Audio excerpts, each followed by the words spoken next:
किसी ने सही कहा है कि कौन कहता है आसमान में सुराख नहीं हो सकता, एक पत्थर तो तबीयत से उछालो यारो।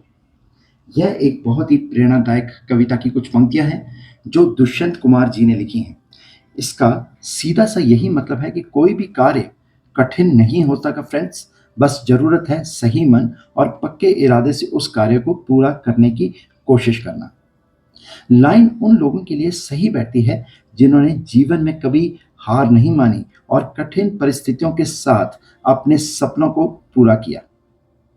फ्रेंड्स, विश्व भर में आपको कई ऐसे व्यक्तियों के उदाहरण मिल जाएंगे जिन्होंने विपरीत परिस्थितियों के बावजूद फर्श से अर्श तक का सफर पूरा किया है। जिंदगी की मुश्किलें कईयों को हार मनवा देती हैं, तो कई इन मुश्किलों में तप कर सोने की तरह निखर जाते हैं। मुश्किलों से पार पाकर अपने नाम का लोहा मनवाने वालों में एक नाम श्री प्रेम गणपति का भी शामिल है।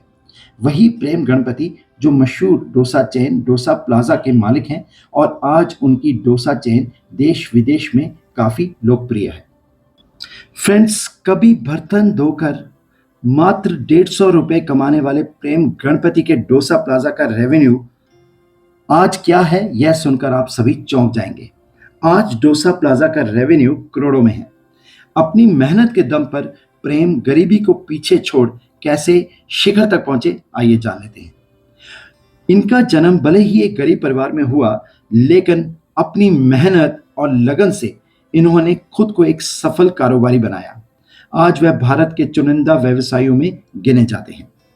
प्रेम गणपति तमिलनाडु राज्य के तूतीकोरिन जिले के नागलपुरम के रहने वाले हैं। इनका जन्म 1973 में एक बेहद गरीब परिवार में हुआ। गरीबी के कारण वह उच्च शिक्षा हासिल नहीं कर पाए। वो बस 10वीं तक ही पढ़ पाए। अपने 7 भाई बहनों समेत परिवार का पेट पालने के लिए उन्हें कम उम्र में ही काम की तलाश में बाहर निकलना पड़ा। उन्हें शुरुआती समय में छोटे मोटे काम करने पड़े। वहीं उस दौरान वह मात्र 250 से 300 रुपये तक ही कमा पाते थे। फ्रेंड्स, दिन रात की कड़ी मेहनत के दौरान एक दिन उनके एक परिचित ने उन्हें अपने साथ मुंबई चलने की सलाह दी।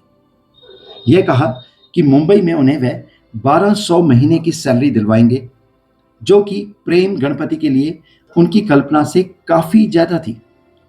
लेकिन उन्हें क्या पता था कि उनके माता पिता उनके मुंबई जाने के फैसले को मना कर देंगे। यही वजह थी कि वह एक दिन चुपचाप बिन बताए अपने घर से अपने फ्रेंड्स के साथ मुंबई के लिए रवाना हो गए।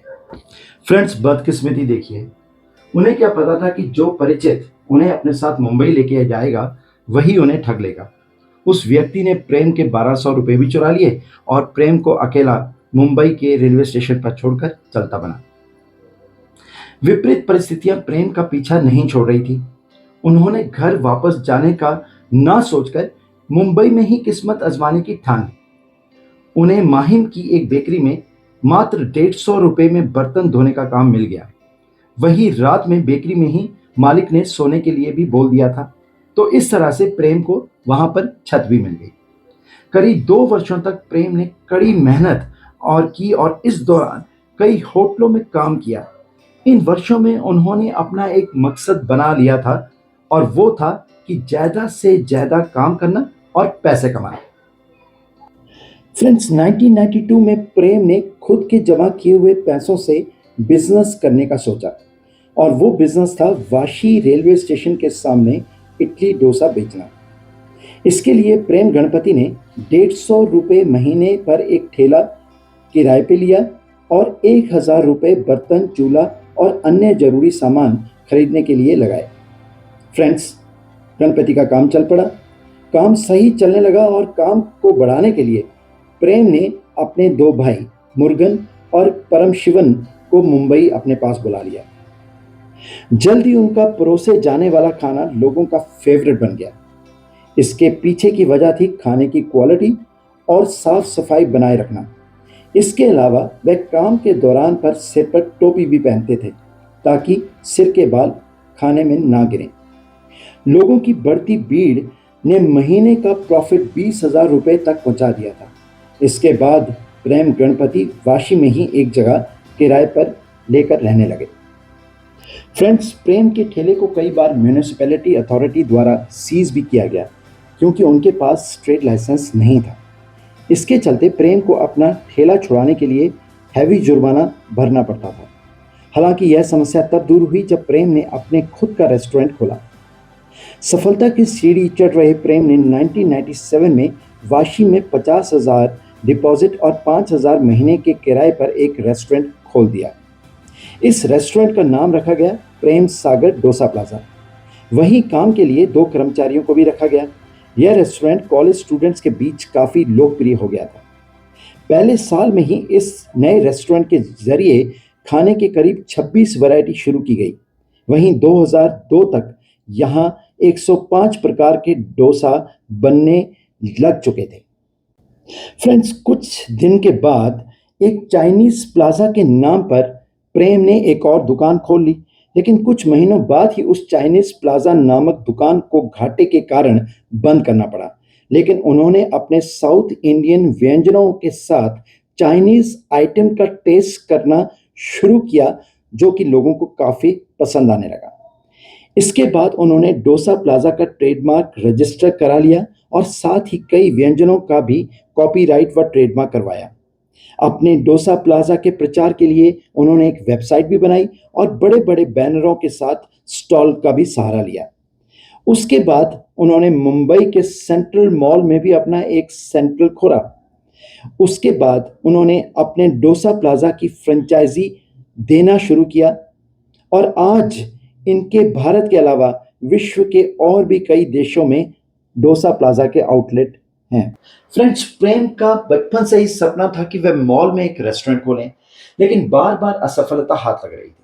वहीं 2003 में किस्मत ने एक बार फिर से उनका साथ दिया और उन्होंने थाने के वंडर मॉल में अपना पहला फ्रेंचाइज आउटलेट खोला, जिसका नाम उन्होंने रखा डोसा प्लाजा। फ्रेंड्स, इसके बाद प्रेम गणपति ने कभी भी पीछे मुड़कर नहीं देखा। वर्तमान में डोसा प्लाजा की देश विदेश में करीब 70 से ज्यादा आउटलेट्स हैं। प्रेम का डोसा न केवल भारत में पसंद किया जाता है, बल्कि न्यूजीलैंड, दुबई और ओमान तक पहुंच चुका है। फ्रेंड्स, इकोनॉमिक टाइम्स के अनुसार 2012 तक डोसा प्लाजा 30 करोड़ की कंपनी बन चुकी थी और वहीं कंपनी अब निरंतर ग्रोथ पथ पर है। सो फ्रेंड्स, देखा आपने, यदि आप में हिम्मत है तो आप किसी भी मुश्किल और हालातों में अपनी मेहनत और लगन से अपनी मंजिल को प्राप्त कर सकते हैं, जैसे कि हमारे प्रेम गणपति ने अपनी मंजिल हासिल की। फ्रेंड्स, इन बातों का पालन हमेशा करें। सबसे पहला, बड़ा सपना देखें, एक बड़ा लक्ष्य रखें, ज्ञान प्राप्त करें, कड़ी मेहनत करें और लगन से अपनी मेहनत को साकार करें, तो कुछ भी हासिल किया जा सकता है। इन शब्दों के साथ मैं अपना ब्लॉग यहीं एंड कर रहा हूँ। उम्मीद करता हूँ कि आपको ये मोटिवेशनल कहानी काफ़ी पसंद आएगी। आगे भी मैं और कई मोटिवेशनल कहानियों के साथ आपके साथ हाजिर रहूँगा। Do remember to subscribe for my channel. Thank you very much. Good night.